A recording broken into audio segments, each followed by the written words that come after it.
Assalamu alaikum, bienvenue sur la chaîne Boussole. Aujourd'hui c'est le jour 18 du mois de Ramadan et on se retrouve pour une assise spirituelle. Jour 18 veut dire Juz 18, donc aujourd'hui nous avons lu ou nous lirons le Juz 18 Inch'Allah. Plus précisément aujourd'hui nous allons nous intéresser au verset 31 de la sourate Nouj.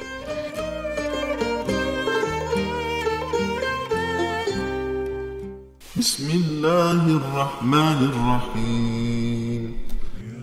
اللهم صالحات الأعمال تغنينا بها عن كل ما لا يعنيات.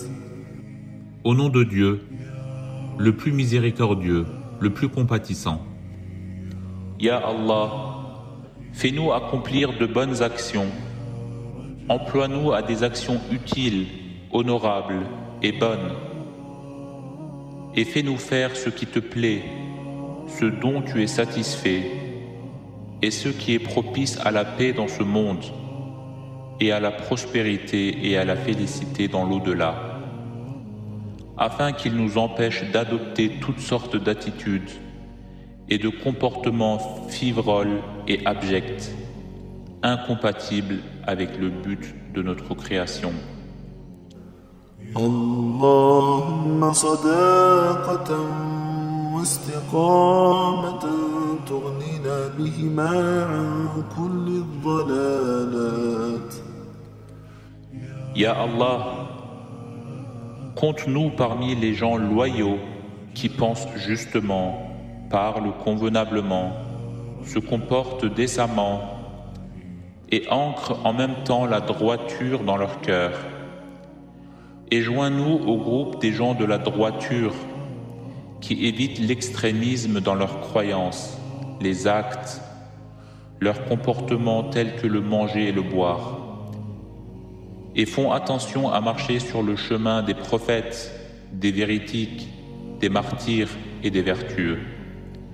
Puisse cette faveur qui est la tienne nous éviter toutes sortes de déviations, d'égarements et de confusion.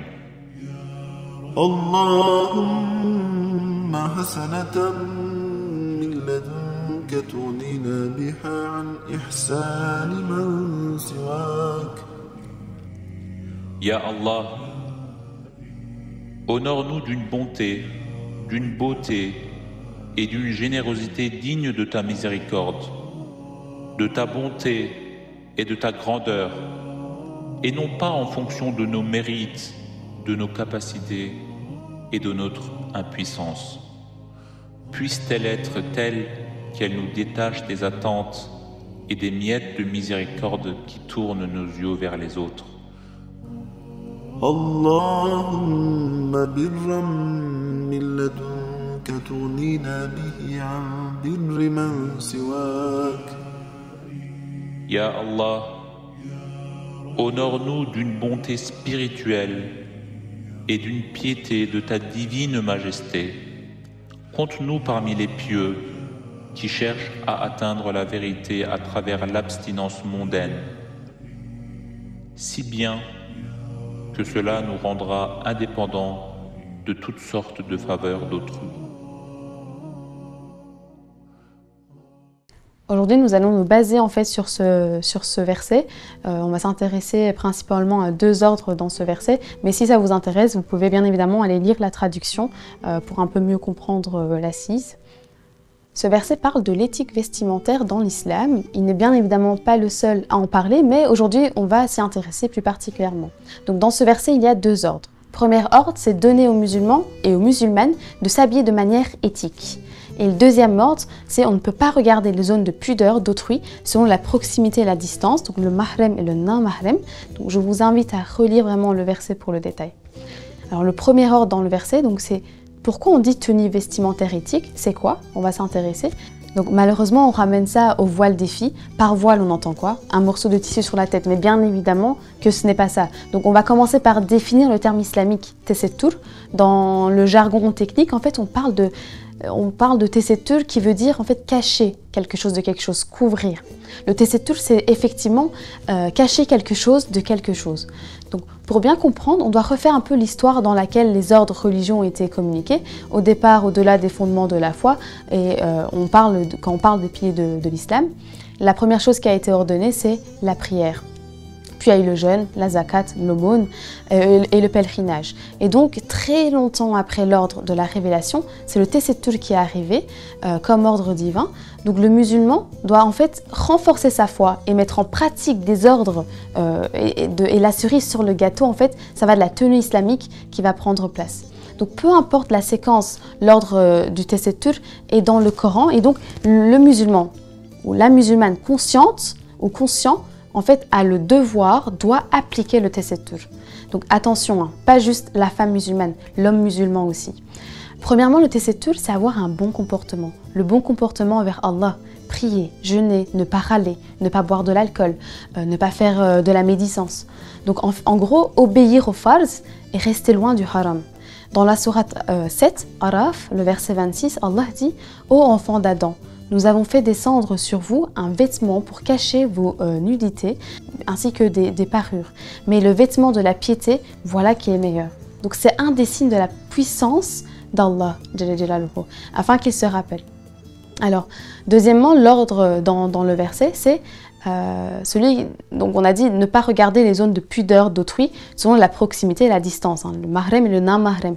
Donc encore une fois, je vous invite à lire les détails si vous le voulez. Alors, quels sont les ordres de pudeur? C'est par exemple, il y a certaines règles hein, entre les filles, voilà, ça change, père, ça change, les garçons, il y a une certaine règle. Donc vraiment, il y a des règles à respecter. Alors l'idée de la tenue islamique, on a compris que c'est vraiment comportemental, le respect d'autrui. Le Tesettür, c'est une forme de discrétion. En fait, on fond dans la masse, on n'attire pas l'attention. Également dans le choix des couleurs, hein. On n'attire pas l'attention, on ne met pas des couleurs flashy. Fille ou garçon, c'est la même chose. En fait, distrait, ça veut dire quoi? C'est des vêtements, des vêtements qui ne sont pas extravagants. Quand on marche dans la rue, on n'entend pas tac, tac, tac, tac. On n'attire pas l'attention. Pour finaliser, en fait, il y a un point important. Beaucoup de personnes ne se rendent pas compte. Au-delà du comportement qui doit être caché, il y a également le corps qui doit être caché. Pour cela, en fait, le vêtement doit cacher deux choses. Un, la forme du corps. Et deux, c'est la couleur de la peau. Donc s'habiller trop moulant, par exemple, pas correct. C'est pas Tesettür. Trop fin, on voit la couleur de la peau. C'est pas Tesettür non plus, etc. Alors pour clôturer les amis, le mois de Ramadan est un mois de renouvellement, donc de prise de conscience et de prise de bonnes résolutions. Si une fille veut se mettre au Tesettür, avoir une tenue vestimentaire éthique durant ce mois, elle peut y méditer, elle peut s'y préparer, elle peut prendre une décision et qu'Allah la facilite, Inch'Allah. Maintenant, vous allez pouvoir visionner un extrait d'une assise de Hoxha Efendi.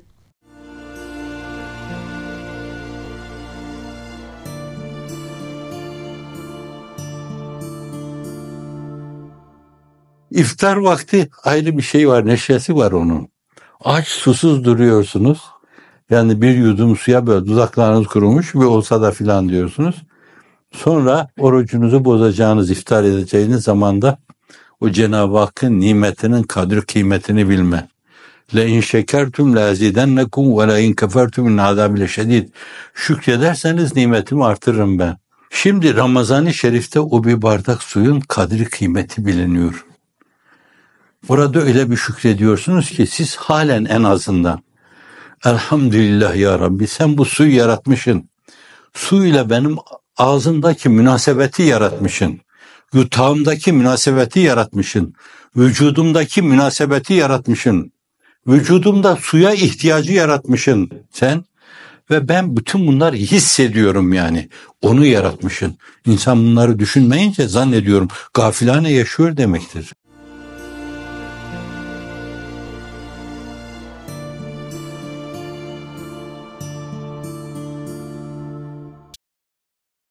Mohammed, le messager de Dieu. Le messager avait 25 ans quand il se maria avec Khadija bint Khuwaylid, une veuve de 15 ans son aînée. Il n'épousa aucune autre femme jusqu'à sa mort qui survint durant la 10e année de sa prophétie. Tous ses mariages suivants, après l'âge de 53 ans, étaient directement liés à sa mission. L'une des raisons importantes pour cela était que chaque femme avait un caractère et un tempérament différents. et pouvait donc communiquer à d'autres femmes musulmanes toutes les règles islamiques concernant les femmes. Chacune servait de guide et d'enseignante pour le genre féminin. Même de grands personnages dans les générations suivantes, tels que Masrouk, Tawus bin Kisan et Atta ibn Rabah, profitèrent beaucoup de leur savoir.